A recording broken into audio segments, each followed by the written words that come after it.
In this video, I will be teaching you guys about double ERD diagram. So what is this? This is actually enhanced ER diagram. Enhanced. So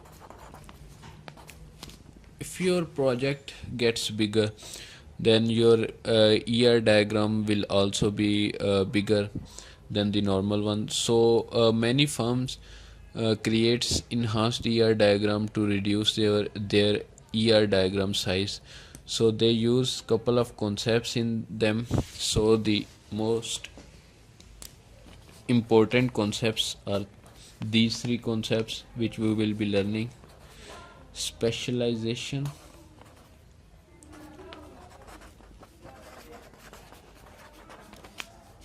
generalization,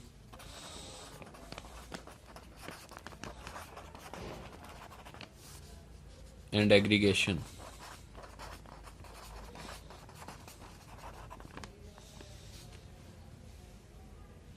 First, we are going to discuss generalization. As you might have learned about OOP concepts, in which you might have learned about inheritance. Inheritance is actually that they have parent-children relationship between the classes. So the same is the case here in generalization. So for generalization, I'm going to create a little diagram here. For example, you have a table for person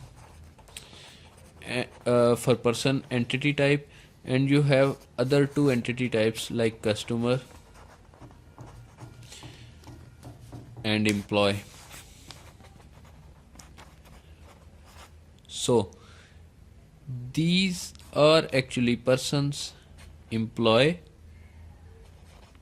and customer are both actually persons. So these could be generalized. There will be some common attributes between these two. So those common attributes, we will cater those common attributes at one place. For example, both the customers are going to have an ID, a name, a CNIC.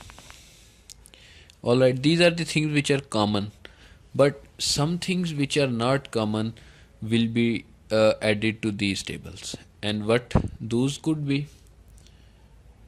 For example, there will be a customer ID for customer, his designation,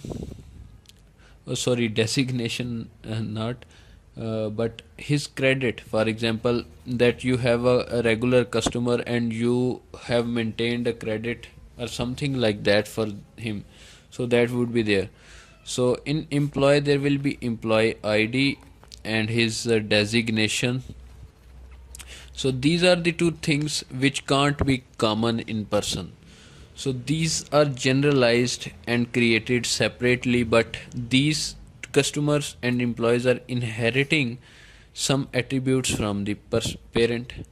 Alright, so this is actually the generalization. Alright, now we are going to discuss specialization, the first one.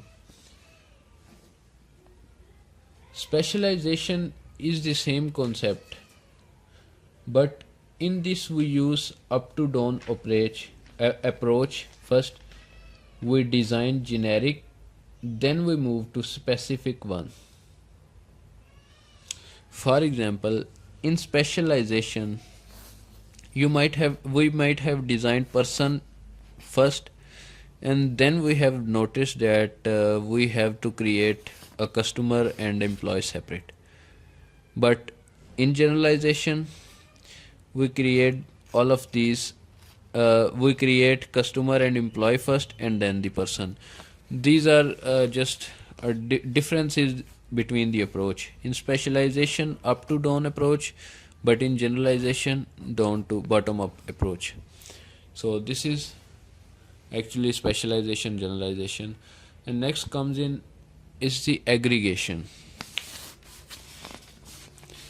Let's suppose you have a manager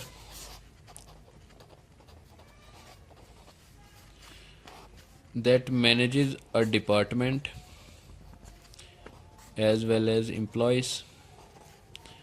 So this guy manages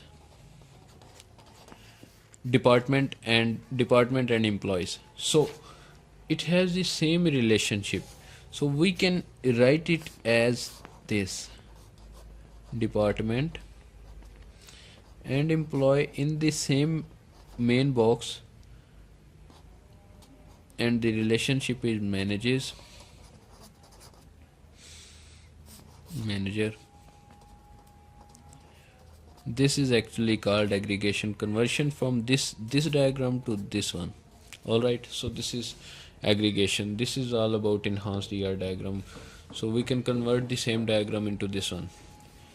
Now I'm going to discuss one more thing. In our last example, that we have missed one thing, and there was some reason for missing that thing, was we haven't created the attributes yet. So in ER diagram, for example, a student has a name that is a multi-valued attribute, composite attribute that could be divided into first and last name. So that will be denoted by something like this, name, and it will be created something like this. It is going to have an ID, something like this, and it is going to have CGPA, that's a simple attribute, so it is going to be alright.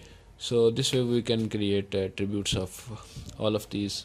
So in our case study there was no discussion about attributes, so we didn't created them, and to get rid of the complexity. Alright, I hope these concepts would have been clear. So our conceptual design process is complete. Now in the next video we will start logical design. Thanks for watching this video. See you in the next.